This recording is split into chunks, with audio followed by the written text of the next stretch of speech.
guidance of people. He would not. He does not want to, as smallest being in the world, to die, to bleed, even a drop of blood. Why would he want people to kill Imam Hussein?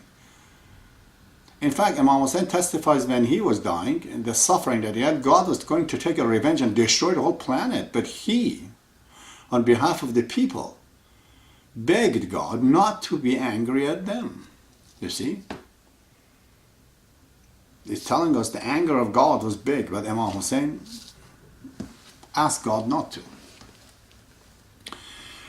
The whole idea is that the martyr, the true defender of the truth, that's a martyr. The true defender of the truth. He doesn't like to die. He doesn't continue, he likes to. So, those who are thinking that, okay, then I'm going to issue this order today for Mr. Joe or Hussein to go and die. You've heard many of these big names. They send kids to die. They think they can issue such order. Absolutely, that is murder. That's manipulations of people. The only person that can issue such an order is an infallible manifestation of God. If Jesus tells you go to die, you may go. On your own, you can't decide that. You're not perfect. You don't know if what you're doing is right or wrong. If he orders it, you could. If Muhammad, the prophet of God, orders you to go to defend, and if you die in the process, that's okay. Because he is infallible. He's the God, and that is his manifestation talking to us. So in the Baha'i faith, and there's thousands and thousands and 20,000 and more so of the martyrs that they died by the order of Bab and Baha'ullah. But the order was never for them to go to die. It was to go spread the faith of God. I will talk about that. I wasn't to. It wasn't for them to die. That was not the order. The order was to deliver this message to the king of Iran. And the young man, Badi, when he delivered it, they took him. They told him you have to mention the name of all the Baha'is. And he says, I'm just a new Baha'i, I don't know anybody really. And they tortured him. They put a molten brick on his chest. And finally, they killed him with a sledgehammer, on his head. But that wasn't what Baha'u'llah wanted, that wasn't what Badi wanted. The idea was to give this message to the king. Now, the cruel people do this. This is not the orders of God, this is not what God wills to do. So if those who are thinking that, I'm deciding I'm going to go to martyr myself, I'm going to die for the sake of the truth, or I'm going to take others with me, as they do today, they're all wrong. No one is allowed to do that. It definitely has to be done by the order of God. And the brave individual, braver, some people are really brave. Baha'u'llah says, I quote, in the Seven Valleys, he says, love is a light that never dwelleth in a heart possessed by fear. If you're afraid, love cannot get in there. Fear is there, love can't be in there. He says, if you hate people, then you're afraid of them. If you're not afraid of them, then you love them. If you love them, you're not afraid. It's very important for those who think they're brave. The brave man really is the one who is defending the truth. You could defend the truth of a material fact. Some did, like Galileo. I mean, it's great. It has a certain impact on my material aspect of my life. But if it has, with my entire life, the whole life is encompassed in that truth, that would be the truth. Truth would be not a partial truth. It's the whole truth is that encompasses all the people on the planet. If the person who is defending that is trying to spread the truth, and during which time he gets caught, as many Baha'is in Iran have been caught recently. They get caught, and this can continue to the point that they become martyred. But the moment you start to defend the truth that's revealed by God, you are in the path of martyrdom. In Persian, martyrdom, or Arabic, the word is shaheed, and shaheed means the one who testifies, a testifier. Always he testifies. You know. Perpetual testifiers. He testifies, he's a witness. He tells the truth. That person is taken. So in Iran, there's a lot of, nowadays, letters, towards this government of Iran, which unfortunately, I don't know, the whole government is doing that, or certain element in the government is doing that, killing the Baha'is in Iran and making them to suffer. These are not the prices that the regime of the Iran wants to do this. They are inflicting people with their opposers, and they feel the Baha'is, they're opposing them. They don't study well to see the Baha'is are not in opposition with anybody. We are proactive, we're not reactive. We don't react to what you do.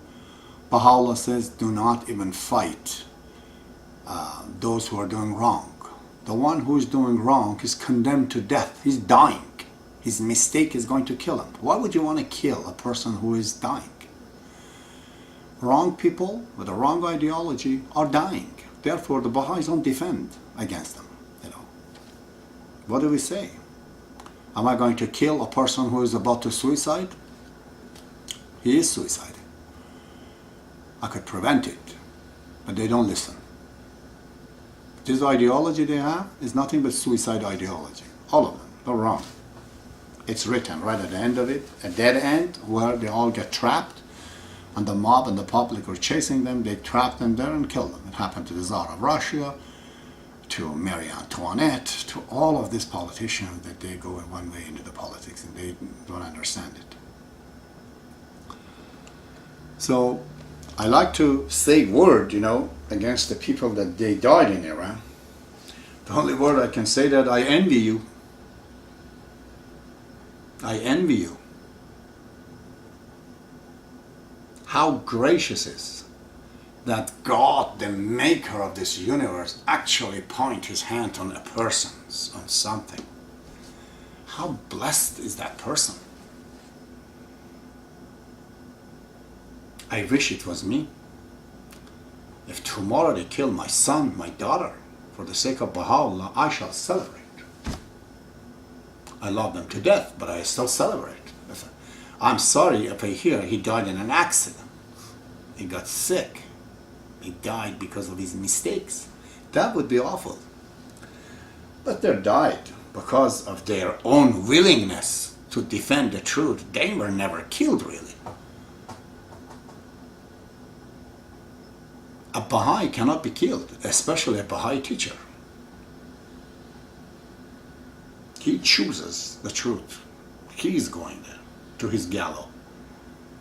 The enemy, they like to prevent him. Don't go there, come just say that Baha'u'llah is no good, Baha'i faith is wrong.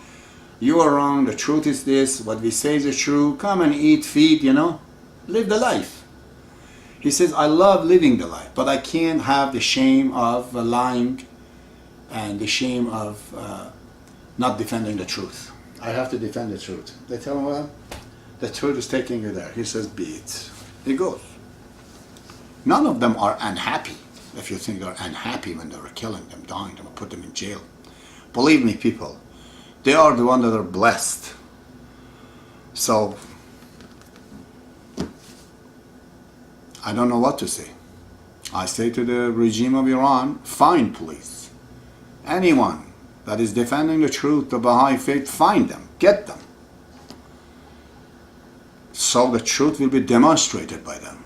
But they're not afraid. They have no fear in them. They love you. They are not afraid of you. They don't hate you. And they are in love with your father, with their father, with Baha'u'llah, the maker of the universe. If on his path they have to choose death, what death? They're just getting transferred to the other side. They're coming out of the womb to the other side. Glorified, crowned. They know it. I know they know it. I know where they go. How could I be sorry for them, really, truthfully? I am not. I'm sorry for myself, for those who are behind, for those who in Canada and United States hearing these things and not learning any lesson from it. And they're immersing themselves into this materialism, into its dirt, and not to see how to get out, at least create a parallel life, you know. Like Dr. Jekyll and Mr. Hyde. Sometimes at least you should be good, but you guys are always, you know, wrong. You're always bad in the materialism. And then you bear the name of Baha'i to yourself. What a shame, guys. What a shame. You know. And then you call me, I'm the enemy of Baha'ullah. The only thing I can say that I am pleased with your decision to cast me out of the Baha'i faith, out of your crowd. Thanks God for that. That you have distinguished I am not like you. Because it would be a transgression against me to be a part of you. You cast me off. Okay. I am from the world of cause, not your creation. You'll be in there. But I speak to you as a human being. Baha'u'llah has gone to jail for you. Bob has gone. Would you care to spare some time? If you can't speak, at least spend some money. Do something. For the cause of teaching. What would you do, you know? The fellow in Toronto spent $300,000 to give to a Persian radio. And the same gentleman who thinks I am totally wrong, he doesn't spend that money to create a radio to spread the word of Baha'u'llah. I did these things in Toronto, finally they learned, they're doing something.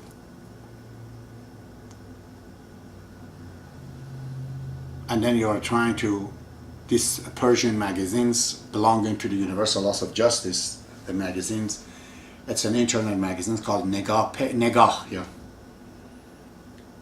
He had some questions and I sent him some essays. The gentleman was flabbergasted, said, "Oh, you are the number one in the religion and knowledge and this and that. Can I put it, you know, post it on the internet?" I said, "Go ahead."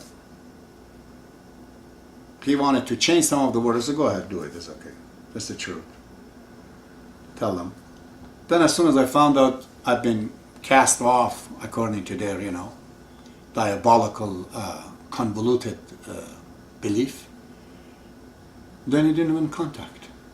And this guy is 24 hours a day trying to defend, begging the alligators in Iran to spare the life of the Baha'is. Don't you know, and alligators and scorpions and this bastard, this is what they do. They're honest. They are your enemy and they do what an enemy do. But you as a friend, what are you doing? What are you doing?